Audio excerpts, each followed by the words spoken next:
who's Hello. also Revela. And we've been getting quite a few questions about, how can I be efficient while working remotely? How can I also homeschool my kids? Because that's what we're all expected to do right now. So currently, I am on day 8 of working from home while trying to homeschool. And Ashta, you're on Day 4. Day 4. So we've kind of just been trying things here and there, and we just want to share some of the tips that we've found effective in hopes that it helps you both at work and at home. So Ashta, I'll let you start us off.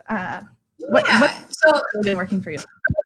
The first thing we did as soon as we figured out that we were going to be working from home is we got a little chair set for the girls. I can show you.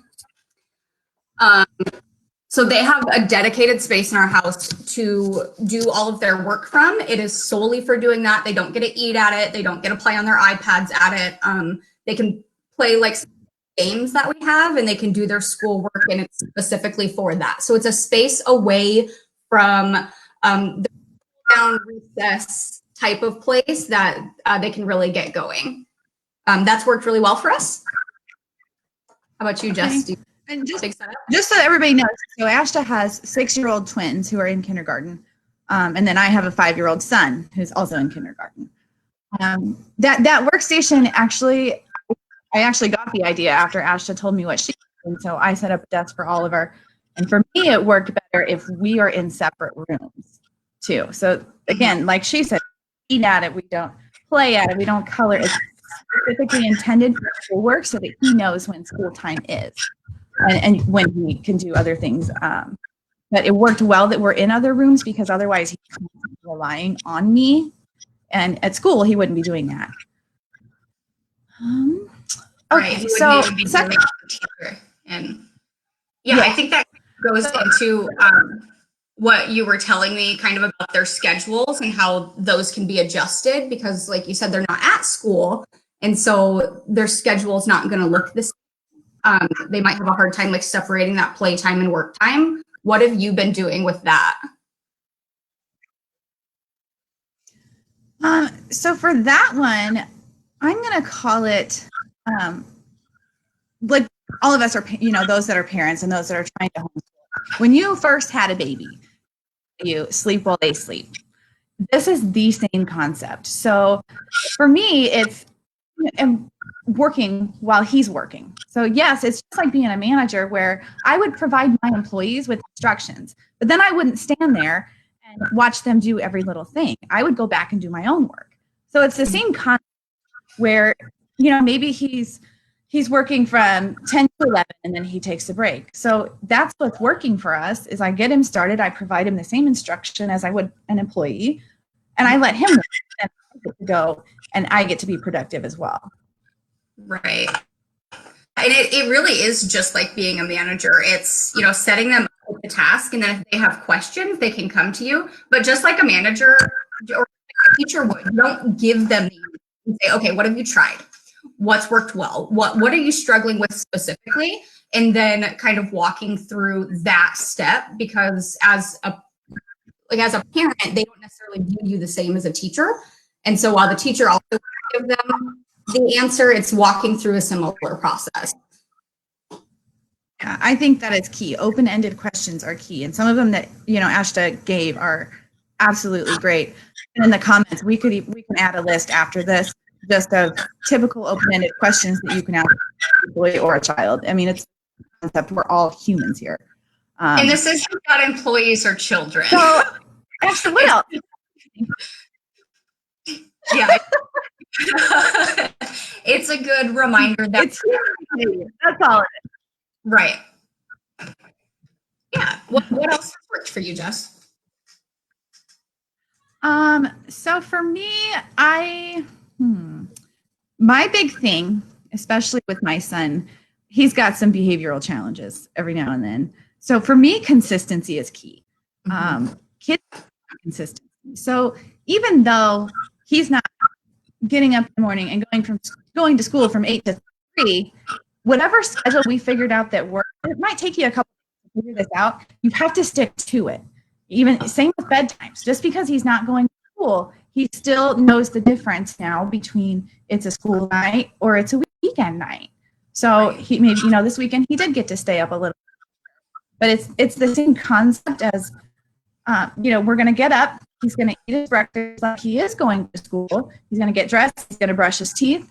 And then if you do math first and that's what works, then keep doing things that help them realize, okay, this really is a school day. Right. What do you think about that?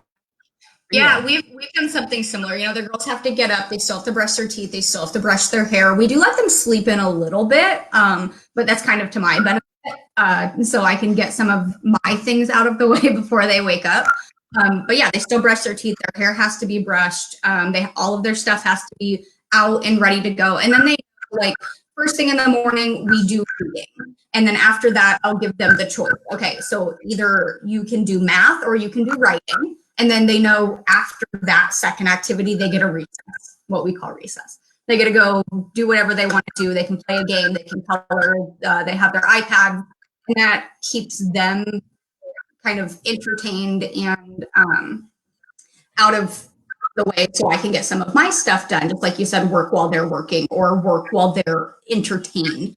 And I'm lucky because I have two played together, but I don't, I think it would be more like set them up with an activity that they can do and just keep it consistent every day, like after recess is lunchtime. And yeah.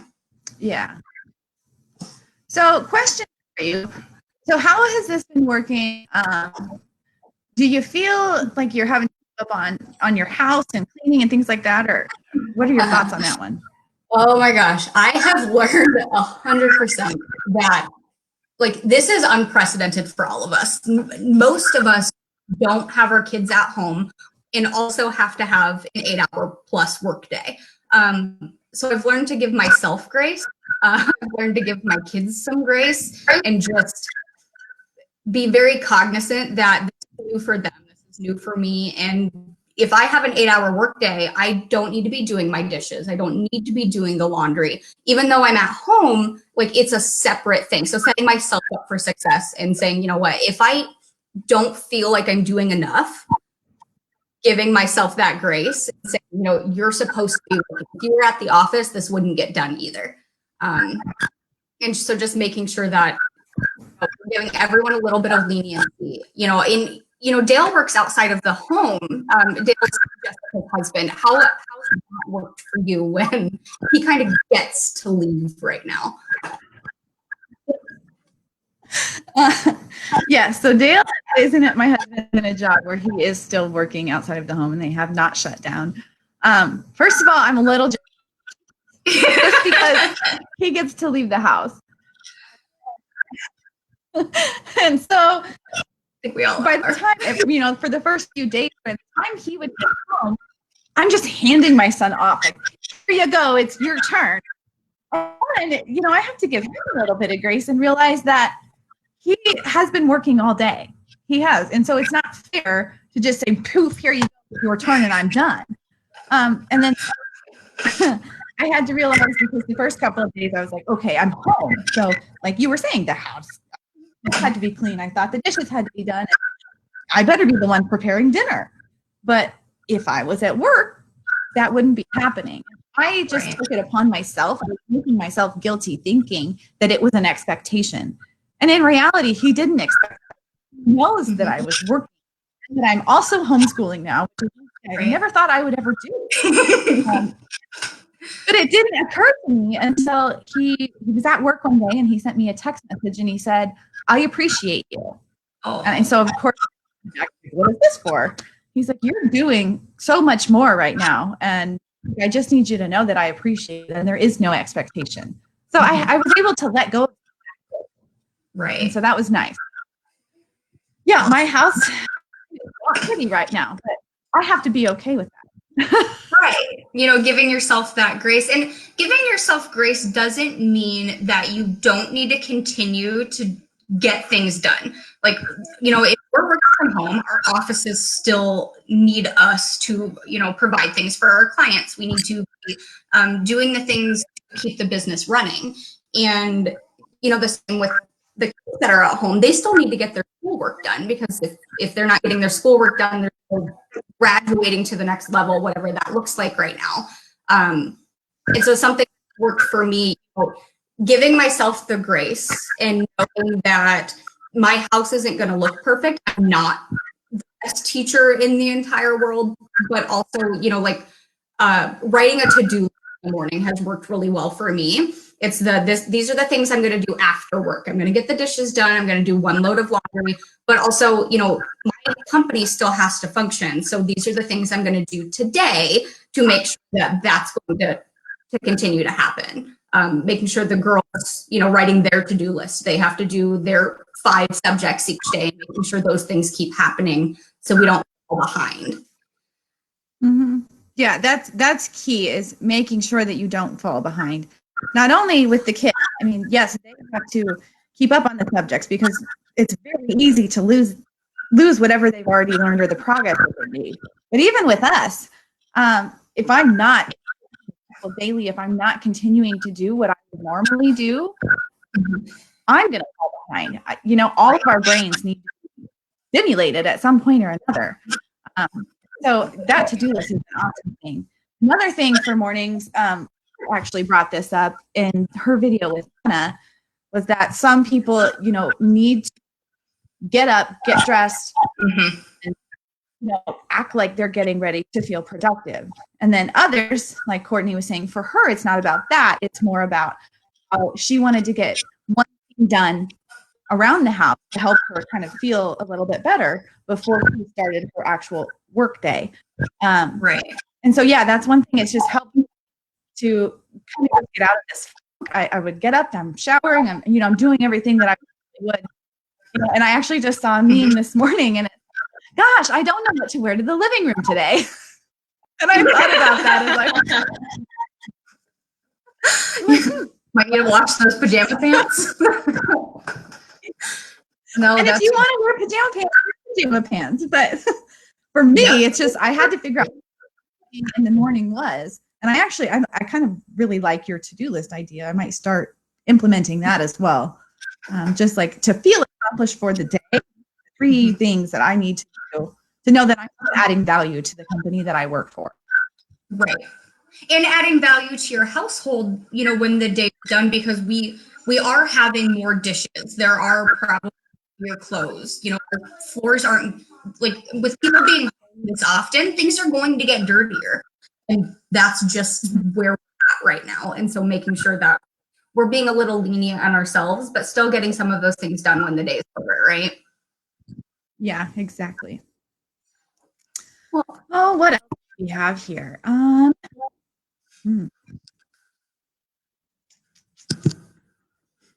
think we've kind of touched on most of it. Ashta, do you have anything else you can think of? No, we'd love to hear if anybody out there watching this, if you guys have any tips that have worked really well for you, we'd love to hear those. If you have any questions that we might be able to answer, we could definitely jump back on or respond to you in the comments. But just to, recap a little bit, setting up a workstation for you and your kids is going to set everyone up for success. Like Jess said, doing the sleep while they sleep, work while they work, gives everyone some of that time to get your things done.